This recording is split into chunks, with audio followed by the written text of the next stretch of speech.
అందరికీ నమస్కారం. నేను మీ గంటి ఉష. నా మిత్రులకి, శ్రేయోభిలాషులకి, నా సబ్స్క్రైబర్స్కి మంచి మంచి కామెంట్స్ తోటి నా వీడియోస్ను ప్రోత్సహిస్తున్నటువంటి అభిమానులందరికీ కూడా నా కృతజ్ఞతాభివందనాలు మరియు శుభాభినందనలు. మనం రామాయణాన్ని చెప్పుకుంటూ వస్తున్నాం కదా. అది గత వీడియోలో ఎంతవరకు చెప్పుకున్నామంటే, భారతుల వారు రామచంద్రుల వారి పాదుకలు తీసుకుని వెళ్ళి నంది గ్రామంలో, అయోధ్యలో తాను కూడా అడుగుపెట్టనన్నాడు కదా. 14 సంవత్సరాల వరకును తాను నంది గ్రామంలో ఉండి అక్కడే రాజసింహాసనం మీద రాముల వారి పాదుకలని పెట్టి పట్టాభిషేకం చేసి తను రాజప్రతినిధిగా రాజ్య భారాన్నంతటిని కూడా నిర్వర్తిస్తూ రాజ్యాన్ని కొనసాగిస్తున్నాడు. అయితే ప్రజలందరూ మళ్ళా అయోధ్యకు వెళ్ళిపోయారు. ముగ్గురు తల్లులు కూడా అంతఃపురానికి వెళ్ళిపోయారు అయోధ్యకి. సరే, ఇదిలా ఉండగా ఇక్కడ చిత్రకూట పర్వతం మీద ఉన్నటువంటి రాముల వారికి, సీతకి, లక్ష్మణ స్వామికి కూడా మరి జ్ఞాపకాలు ఉంటాయి కదా. వాళ్ళందరూ రావడం, వీళ్ళతో కూర్చోవడం, తండ్రి గారి గురించిన కబుర్లు చెప్పడం, తండ్రి గారు దేహం చాలించారని చెప్పడం, మరి వాళ్ళ ఈ మహర్షులందరూ రావడం, భరతుడి మధ్య తన మధ్య అంటే రాముడికి జరిగినటువంటి సంభాషణ, ఇవన్నీ గుర్తుకొస్తాయి కదండి. ఇప్పుడు మన ఇంటికి ఒకళ్ళిద్దరు చుట్టాలు వచ్చారనుకోండి, ఓ రోజు 2 రోజులు ఉన్నారనుకోండి, వాళ్ళతో గడిపిన ఆ క్షణాలన్నీ వాళ్ళు వెళ్ళిపోయిన తర్వాత కనీసం ఒక 4-5 రోజులైనా మనం అలా ఆలోచిస్తూ ఉంటాం కదా. అవే మాటలు, అవే సందర్భాలు గుర్తొస్తూ ఉంటాయి కదా మనకి. అలాగే వాళ్ళకి, రాముల వారికి, లక్ష్మణ స్వామికి, సీతాదేవికి కూడా వీళ్ళందరూ రావడాలు, వెళ్ళడాలు, ఆ మాటలు, ఇవన్నీ కూడా వాళ్ళకి గుర్తొస్తూ తలుచుకుంటూ బాధపడవలసినవి బాధపడుతూ, ఓదార్చుకోవలసినవి ఓదార్చుకుంటూ ఉండగా రాముల వారు అంటారు, మనకి ఇక్కడ ఉంటే ఇవే జ్ఞాపకాలు వస్తున్నాయి కాబట్టి ఇది విడిచిపెట్టి ముందుకు వెళ్ళిపోదాము. ఎందుకంటే ఇదొక్కటే కాకుండా అశేషమైనటువంటి సేనతోటి, ఆ పశుపక్షాదులతోటి కూడా వచ్చాడు కదా భరతుడు. మరి ఈ పశువులన్నీ కూడా అక్కడ ఉన్నప్పుడు వేసినటువంటి లద్దెలు, వాటి వలన ఆ భూమి అంతా కూడా అపవిత్రమైపోయింది కాబట్టి ఇక ఇక్కడి నుంచి ముందుకి వెళ్ళిపోదాం మనం అనేసి అనుకుంటారు. అని వీళ్ళు అనుకుంటూ ఉండగా అక్కడ కొంతమంది ఋషులు కూడా రాముల వారి దగ్గరికి వచ్చి చెప్తారు, రామ, మీరిక్కడ ఉన్నప్పటికీ కూడా ఇంతకు ముందు లేనంతగా రాక్షసుల బెడద మాకు ఎక్కువైపోతుంది. మా తపస్సు, కష్టపడి సాధించుకున్న తపస్సు అంతా కూడా ఇలాగా ఈ రాక్షస సంహారం కోసం మేము ఉపయోగించలేం కదా. అందుకని మేమే ఈ జాగాన్ని విడిచిపెట్టి వెళ్ళిపోతున్నాం అంటారు. అనగానే సరే, ఋషులే వెళ్ళిపోతున్నారు అని అయినప్పటికీ కూడా ఋషులకైనా మాటిస్తారు. మాట ఏమని ఇస్తారు అనంటే, మా నాన్నగారు అంటే దశరథుల వారు వనరాజ్యానికి నన్ను రాజుగా చేశారు కాబట్టి మీ అందరి రక్షణ భారం నాది. నేను భరతుడు ప్రతినిధిగా నేను ఇక్కడ రాజ్యాన్ని, మీ మీ సంక్షేమాన్ని నేను చూసుకుంటానని చెప్తూ మనం కూడా ఇక్కడి నుంచి వెళ్ళిపోదామని అనుకుని ఆ ముందుకు సాగే క్రమంలో వారు అనసూయ, అత్రి మహర్షుల ఆశ్రమానికి చేరుకుంటారు. ఇక్కడ గొప్ప విశేషం చెప్పాలండి. అత్రి మహర్షి అంటేనే చాలా విశేషమైనటువంటి తపశ్శక్తి ఉన్నటువంటి ఆయన మహర్షి అత్రి. అతని పేరు మీద గోత్రం కూడా ఉంది, ఆత్రేయస గోత్రము అని. ఆ అత్రి మహర్షికి పుట్టిన తనయులే మన త్రిమూర్తులు ముగ్గురిని పుత్రులుగా పొందింది కదా అత్రి మహర్షి భార్య అయినటువంటి అనసూయాదేవి. అనసూయ పేరులోనే ఉంది కదండి, అసూయ చెందనిది. త్రిమూర్తులనే పసిపాపలుగా చేసి ఆడించినటువంటి మహాశక్తిమంతురాలు, అంటే తపశ్శక్తి సంపన్నురాలు, మహాపతివ్రత అనసూయాదేవి. అయితే ఈ అత్రి మహర్షి దగ్గరికి వెళ్ళగానే అత్రి మహర్షి వీళ్ళని కుశల భోగట్టాలన్నీ అడిగి కూర్చోపెట్టి వాళ్ళకి కావలసినటువంటి సేద తీర్చి 4 మంచి మాటలు చెప్పి అతను ఏమంటారంటే, సీతాదేవితో చెప్తారు, అమ్మ వెళ్ళి అనసూయ మాతని నువ్వు కలు అని చెబుతూ అనసూయాదేవి యొక్క గొప్పతనాన్ని ఆయన ఎక్కడ చెప్తారు. ఇదిగో చూడండి, మీరు ఒక సనాతన ధర్మంలో చాలామంది అంటూ ఉంటారు కదా, స్త్రీకి గౌరవించలేదు, స్త్రీని తక్కువ చూశారు అని.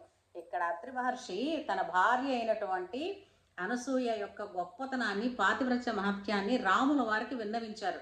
ఎప్పుడైనా రామాయణం అన్నది వాల్మీకి రాసింది చదివితే తెలుస్తుంది. ఏదో అక్కడ ఇక్కడ 4 కబుర్లు విని అదే నిజం అనుకుని ఎక్కడ పడితే అక్కడ ఏదో మాట్లాడేయడం కాదు. ఏమంటారు?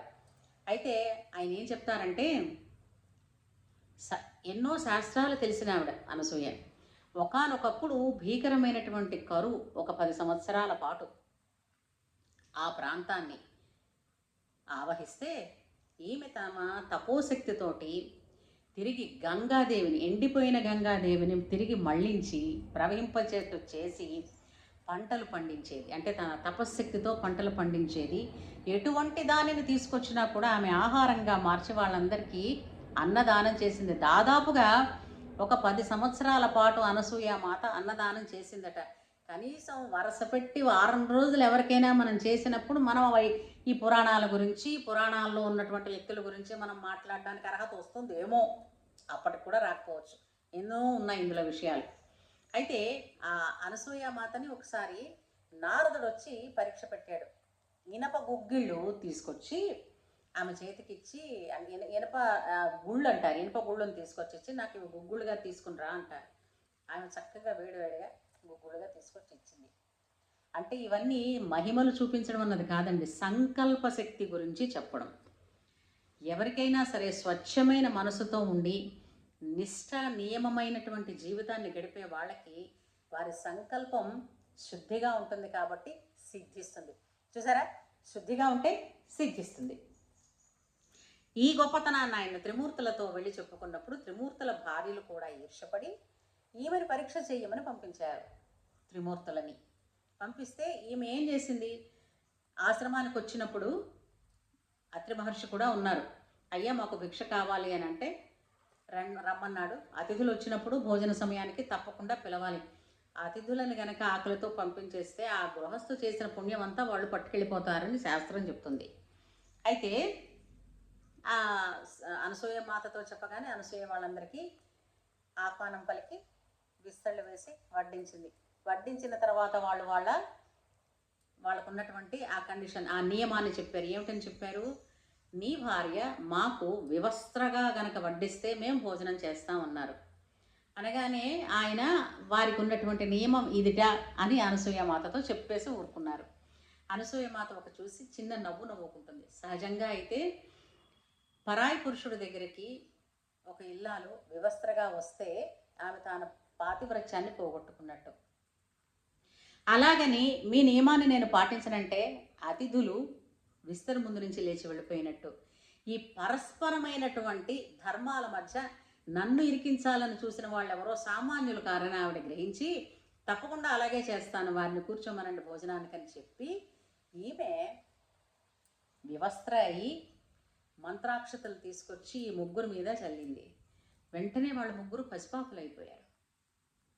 చూసారా, పసిపాపలు అయిపోగానే ఆమె తిరిగి వస్త్రాలు ధరించి ఆమెకి బాలింత వలె స్తన్యం వస్తే ఆ ముగ్గురికి పాలు తాగించి ఉయ్యాల్లో వేసి ఊపుతూ ఉంది. అంటే అనసూయాదేవి పాతివ్రత్య మహిమని త్రిమూర్తులే గ్రోలేరు.